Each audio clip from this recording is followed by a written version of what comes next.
Growing up, I watched Winx Club, and like Bloom, I dreamt of having magical powers. But now, rewatching this show as an adult has been a really interesting experience. I have realized how much of season one is about growing into yourself and how much the Winx's insecurities actually shape their personalities.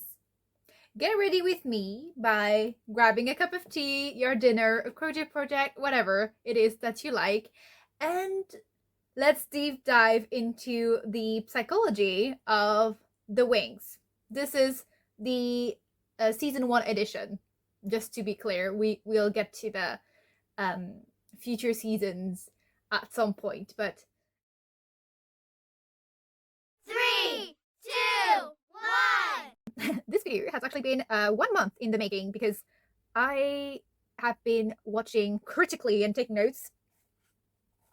I'm serious. I have been taking notes about each of the episodes so that I have actually something to comment on. Because I'm not doing any live reactions. Well, you can see that this is not a live reaction. But anyways, regardless, I have had the time, by the way, to crochet this as I was watching, and yes, I'm very proud of me for making this.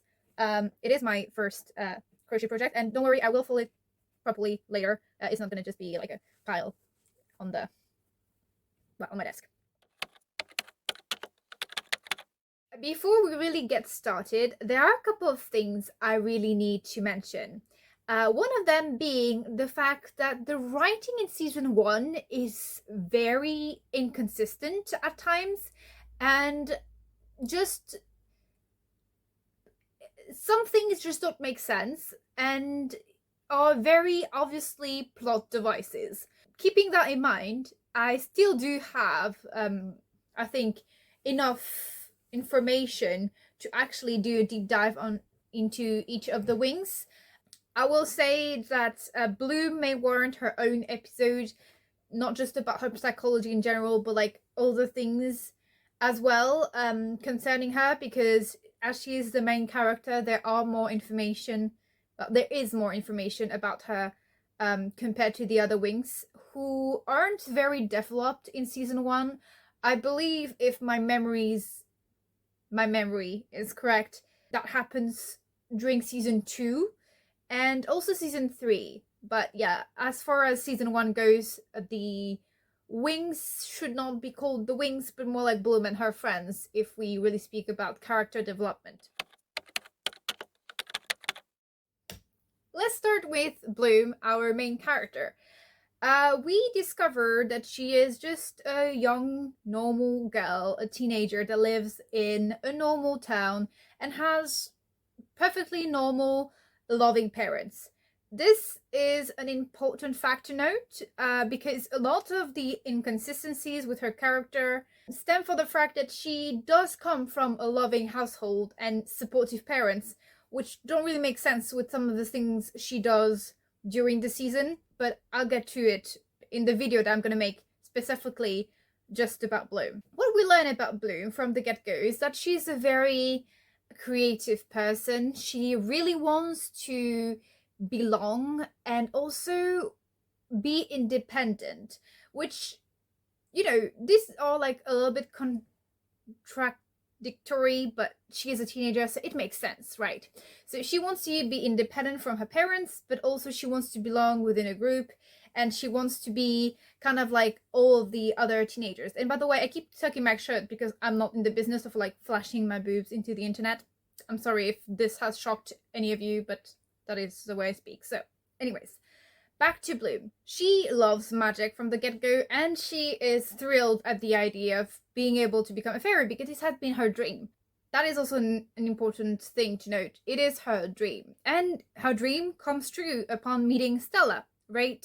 Later on, so we learned other things about Bloom, and one of the things that has been hinted at early in season one is Bloom feeling like she doesn't belong in the magical universe.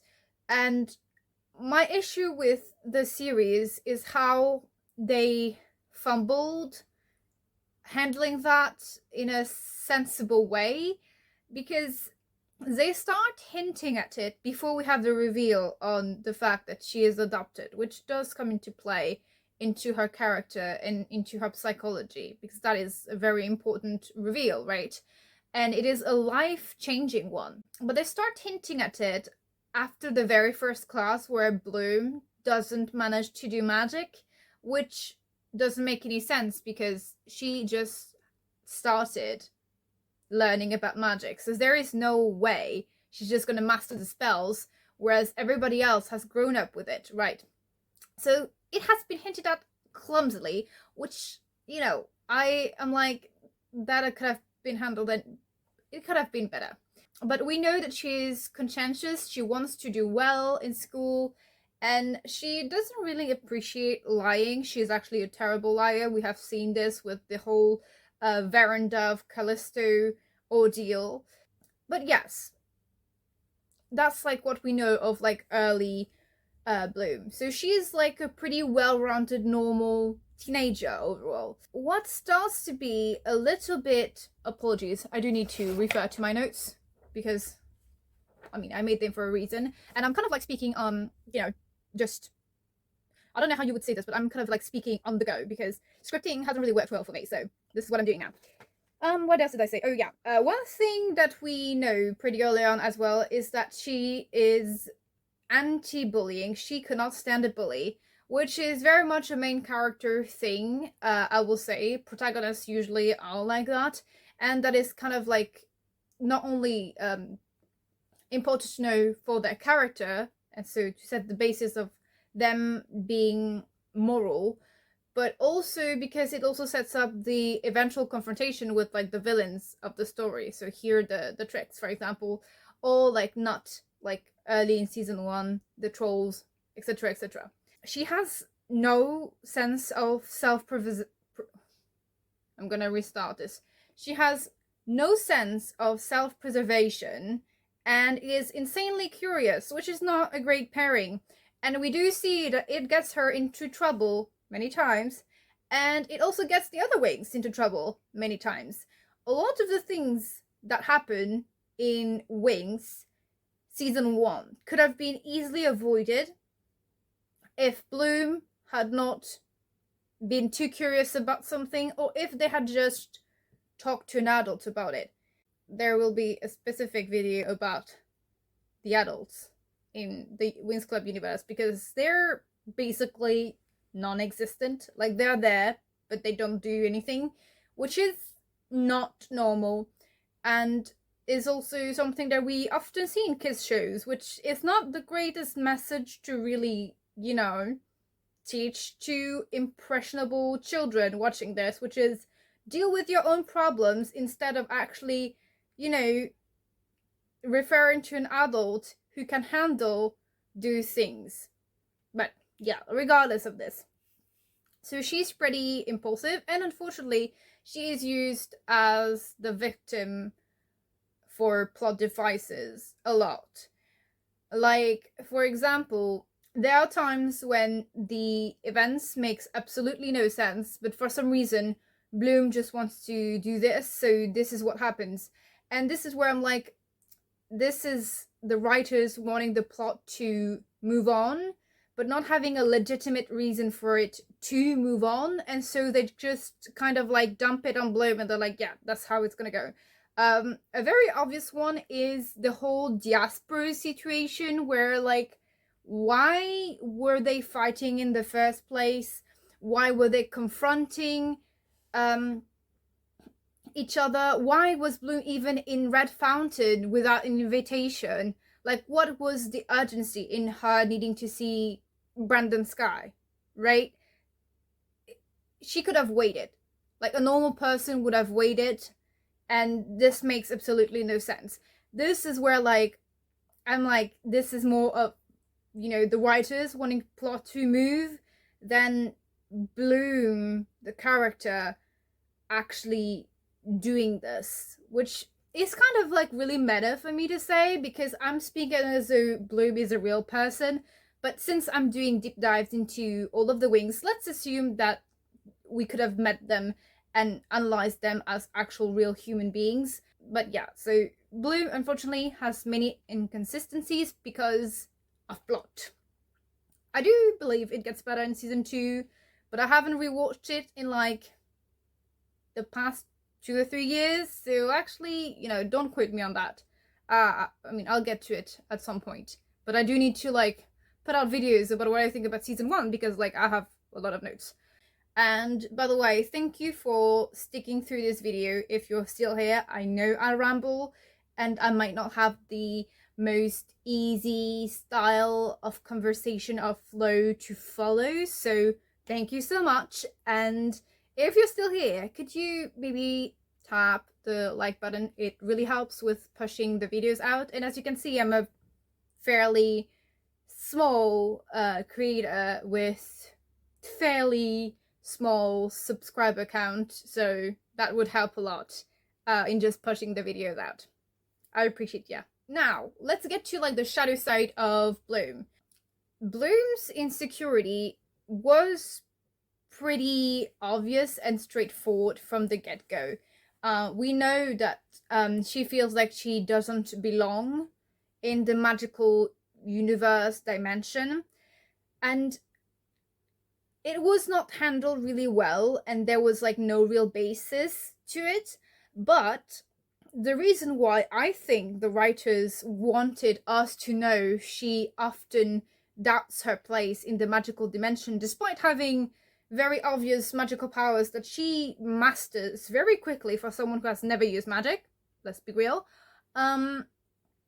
is I think a setup to the real insecurity, which was she finally gets the truth about her origins and the fact that she is adopted. And we don't know, she didn't know who her actual birth parents were. Now, while the whole identity shift, the whole confusion is very legitimate, what I don't like in the way it was handled was the fact that she has this immediate obsession of finding her real parents. But Bloom has the best parents, I think, that have ever been portrayed in like kids' cartoons. Don't quote me on this, I'm not an expert in kids' shows, but like Mike and Vanessa's are like really, really great parents, all things considered, especially if you look at the other parents in the Winx universe. Like they're really good. They're the best, actually. So I think it was handled not as delicately as it should have. But then again, you could argue it's a kids show, so they probably didn't really care about, portraying it in a way that was a bit more accurate to what someone would actually think. The fact that her she gets confused, she doesn't know where she belongs anymore, and she was questioning it in the first place is very, very sensible, and it's something that would happen in real life too. So I was like, I wish they could have handled it a little bit better, because it is actually an experience that people go through, this sort of ego death or like shift of identity and having to piece yourself back together and rebuild yourself. Another issue I have with how it was done in the show is that it was very much focused on Brandon Sky, which I'm like, why? Like, her just finding herself was enough of a plot line that you didn't really need to like add Brandon Sky on top of it. Actually, it made it less important and less yeah,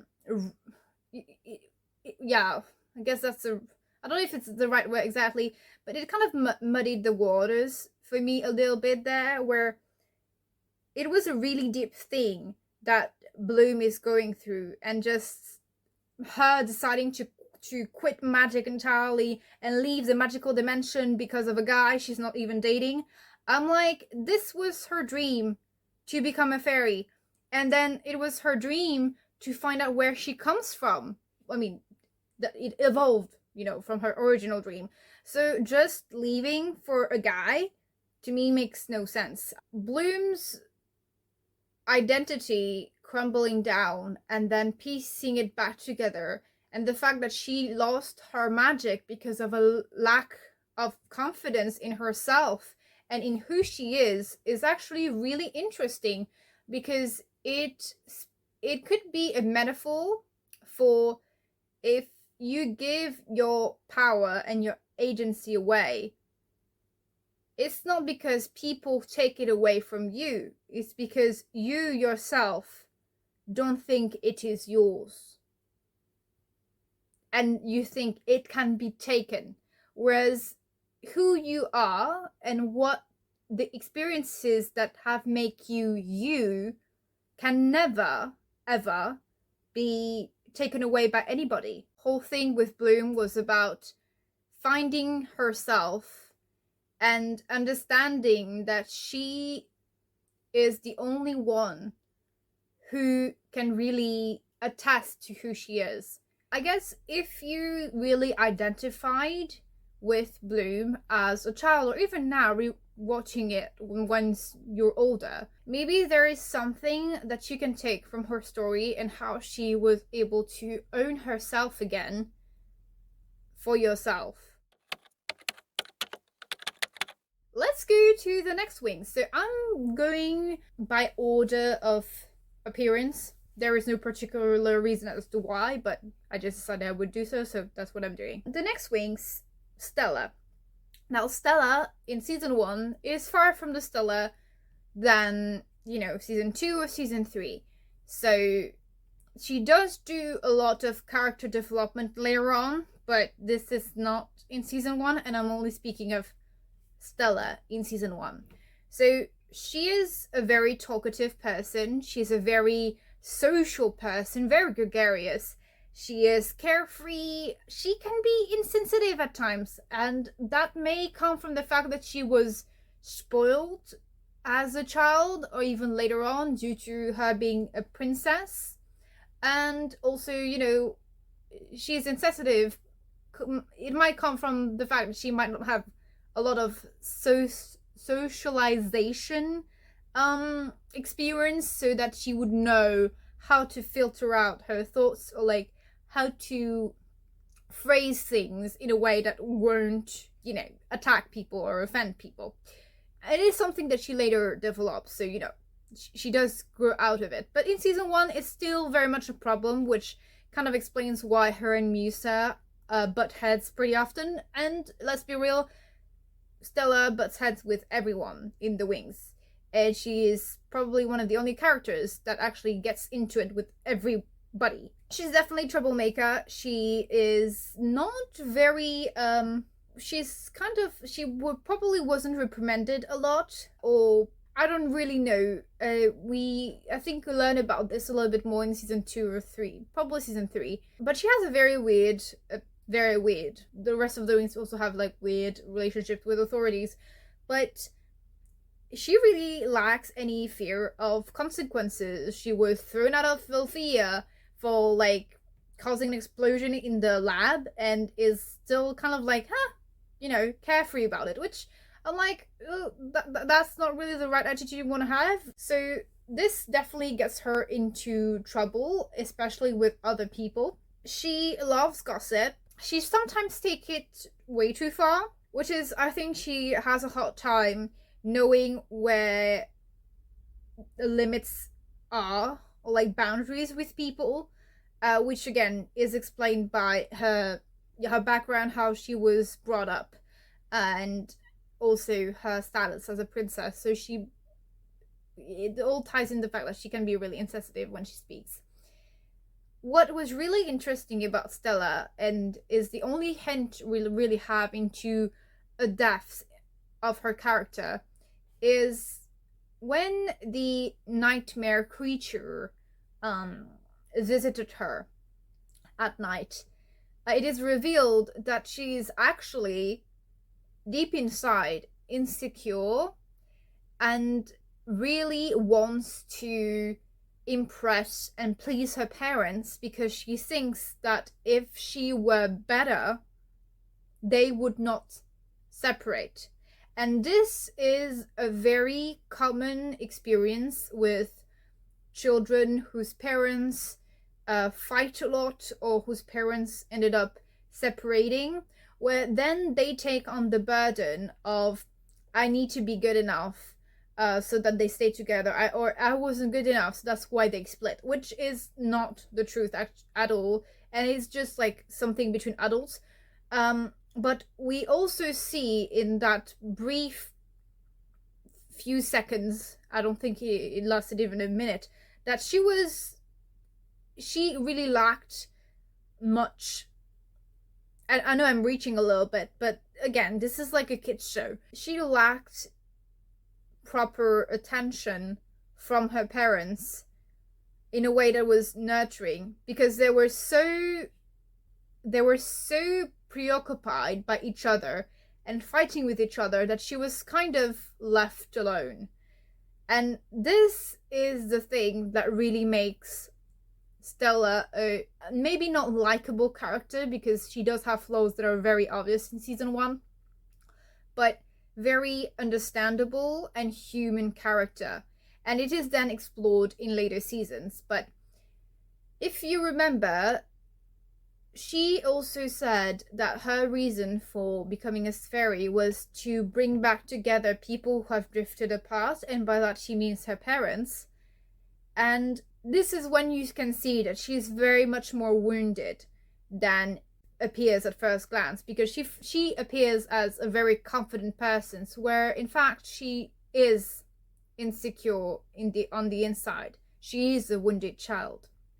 And that was like really interesting to see for Stella, and that I didn't really clock when I was watching as a child, but that now as an adult I see, and I'm like, oh, you feel a lot more compassion for her in this case, which does then prepare, you know, the character development in season 2 and 3, which I really love. The next character is Flora, and Flora, unfortunately, does not get a lot of screen time, much like the other Winx that aren't Bloom. Stella gets the most, but also because she gets into fights with the other girls the most, so that makes sense. By the way, I keep readjusting this because I don't want to flash you guys, so don't mind me, you know. So Flora, what to say about Flora? She is a very warm individual, very caring, very sensitive, very intuitive, in tune with nature. She can be really clumsy, and also she might not be the best at handling her anxiety, as we can see from the episode where they are taking exams. And this is also when we can see something else about Flora, which wasn't very obvious, which is that she has a really, really weird sense of danger, because her plants are literally causing mayhem, and she's very indifferent about it, which kind of tells me that her sense of danger might be really skewed. And when you think about all of the dangerous situations that the Winx get themselves into, Flora, who is not a reckless person, unlike Bloom, Stella, or Musa, kind of goes along with it all the time and doesn't really object much, which is what Tecna does, and we'll get to her later. And so I'm like, why doesn't she? Because she's more of the goody two-shoes out of all of the Winx. So I was like, why is that? And then I remembered this episode, and I was like, oh, her sense of danger might be really skewed. And I think that's the only explanation for it. Unfortunately, we don't really see much more than that about Flora, because the nightmare creature never got to her. And she doesn't get much screen time. So unfortunately, that is all I have for Flora in season 1. I mean, she's a really nice character, but unfortunately that's all we really have for now. And that's also because she doesn't really get into a tiff with anyone, so we can't really see the darker aspects of her personality much at all. Which is great for her. I just said she's a pretty well-rounded person, but you know. Next person we're gonna talk about is Musa. as you can see, this is like a very Musa hairstyle, even though this is much more Musa from season 3 than it is about Musa from season 1. But, you know, I'm not gonna cut my hair just to make a video. Musa, she doesn't get much screen time either, so it's a bit difficult to really dive very deep into her character or personality, but there are a couple of things that we do know. Her first impression is that she is a really funny person. Doesn't take herself too seriously, and she cracks jokes. She's a real jokester.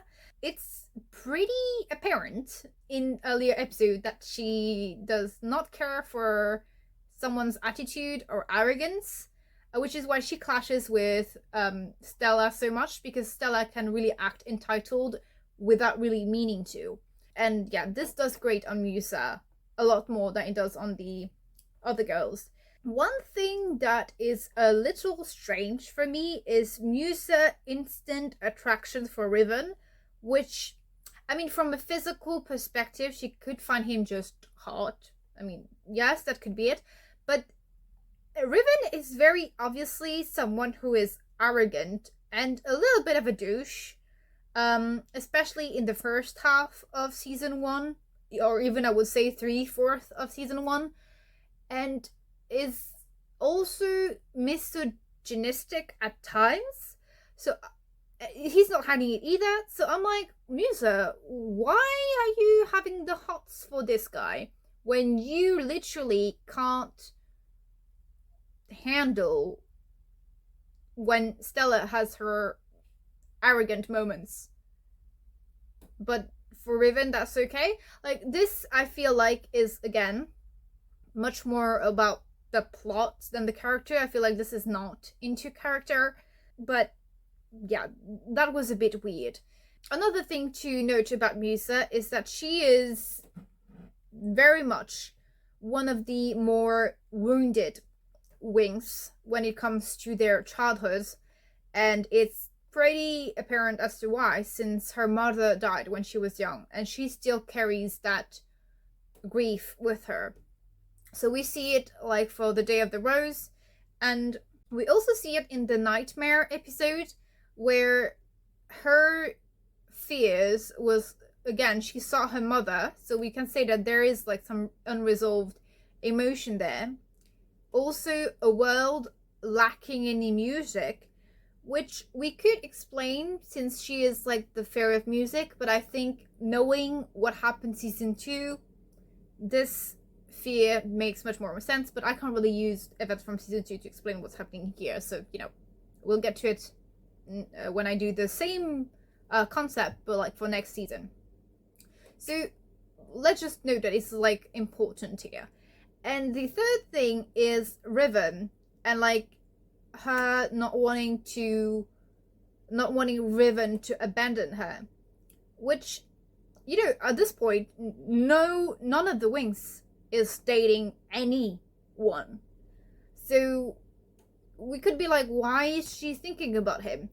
Now, this might be a little bit of a reach, and again, it does have to do with me having prior knowledge, future knowledge of what happened season 2, but I think maybe what all of this represents for Musa is a fear of abandonment, which is also something she shares with Stella in a way, but, you know, maybe same insecurity, same fears, but very different behaviors, you know, come from that. And yeah, that's what I have on Musa. She also can get really easily angered and jealous, though to be clear, Stella was the one, you know, really like needling her, so it's not unwarranted. It's just that she does have a shorter leash on her temper than most. Though when in comparison to Flora and Tecna, it's kind of normal to have a shorter temper because they do have more patience. Stella does step on their toes too, so it's not much to speak about. Unfortunately, this is all I have about Musa because, again, she doesn't get a lot of screen time and she is used as a supporting background character a lot.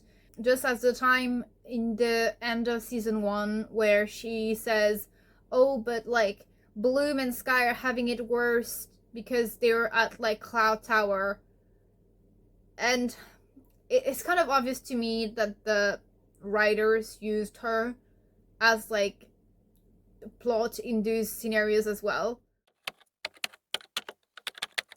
The last character, Tecna, who is the best character, I will say, in terms of just having common sense, is, I mean, as I said, very sensible. She's responsible, she's direct, she's very self-aware, she knows she can be too direct sometimes, and she is able to reflect on what she says and how she says it, which is something, for example, that Stella doesn't have.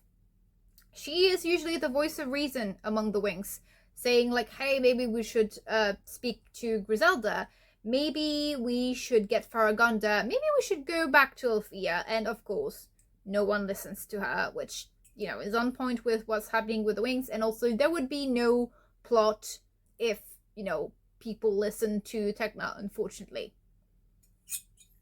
Because there would be no, you know, trouble, or very little of it.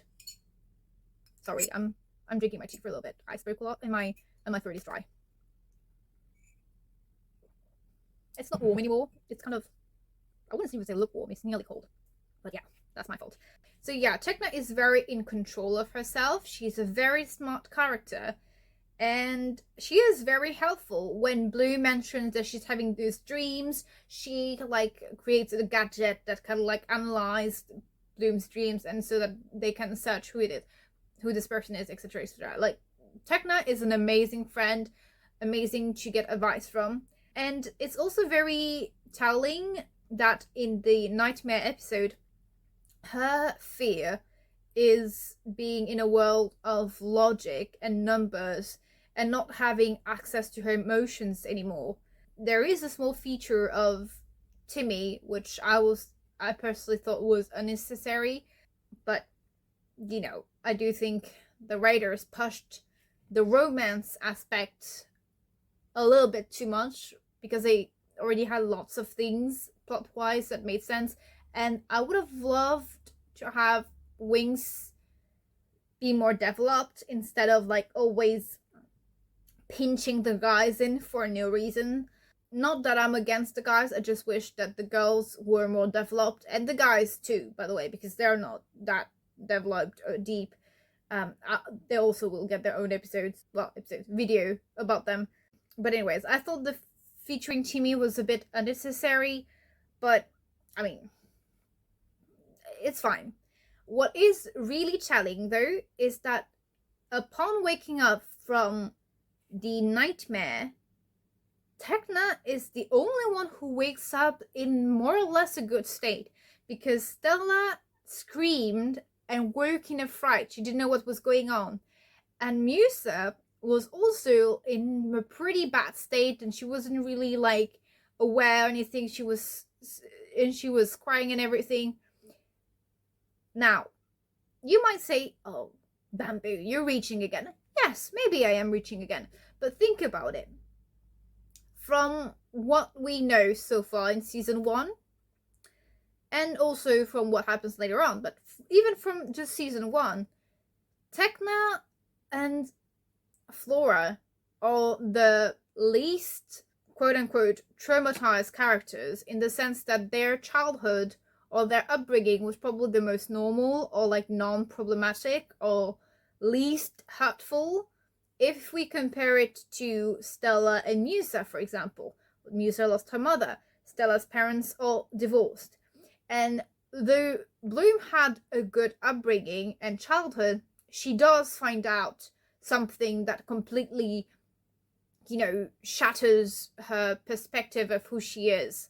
So when you compare the Winxes together, Tecna and Flora are the more grounded characters or people here, which is what I think is the reason why Tecna snapped out of the nightmare first, and also she was in a better state to respond. She was able to check on Musa, and she was like very bright is not the right word, but she was in control of herself. She was clear-minded. I don't know if that is an expression either, but yeah. This is like my closing thoughts for the Winx, because I don't really have anything else to draw on that isn't in later seasons. Have you ever tried thinking a little bit more deeply about your childhood cartoons and the characters that were in them? Rewatching season 1 has been really interesting for me and frustrating at times, mostly because of like the plot issues and the writing problems. And yeah, it did take me a month to get through the entire thing. I hope it won't take me as much once I do get to like the later seasons, but yeah, that has been me doing a deep dive on the Winx in season 1. I will do a couple of more episodes about this because, as I showed you, I have a notebook with 1, 2, 3, 4, 5, 6, 7 pages worth of notes. Just as a quick preview, I am going to talk about the specialist and their dynamics with the Winx, the authorities and lack thereof of adults in Winx Club, Bloom and Sky's relationship, Riven and Sky, Myrta and Lucy. I think that's pretty much it, which is already a lot. That is a lot of episodes just for like season 1 of Winx Club. And of course, once I'm done doing episodes on season 1, I'm just gonna go and do episodes on like, you know, the other seasons. I don't know if I'm gonna get as far as like season 7, but I at least want to go through season 1, 2, and 3 because, well, I have done season 1 already, but season 2 and 3 I think are probably the best seasons of Winx Club in terms of plot. They're not perfect, but I think they're the better ones, so yeah, wish me luck. And by the way, if you haven't subscribed, please tap the subscribe button and join me in my journey of talking about the Winx Club. And not just that, because this is not a Winx Club channel. This channel, Becoming Bamboo, is my journey to rewiring the mind, building resilience, finding balance in mind, body and soul, using tools like storytelling, hypnotherapy, or other holistic tools. I hope you will walk this path with me to becoming Bamboo. Yeah, tell me what you thought, and I would really like it. I would really love it actually, and I would really appreciate if you could like, subscribe. It would help tremendously with pushing this video out since I am a really small channel, and yeah, I would love to know if you enjoyed it. I don't know if like my rambling style is your thing, but do comment what you think about that too. I am just starting out and figuring out what works for me, what doesn't.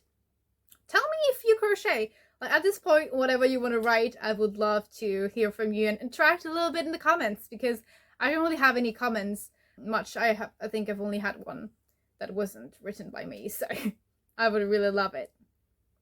See you guys in the next video. Hope you enjoyed.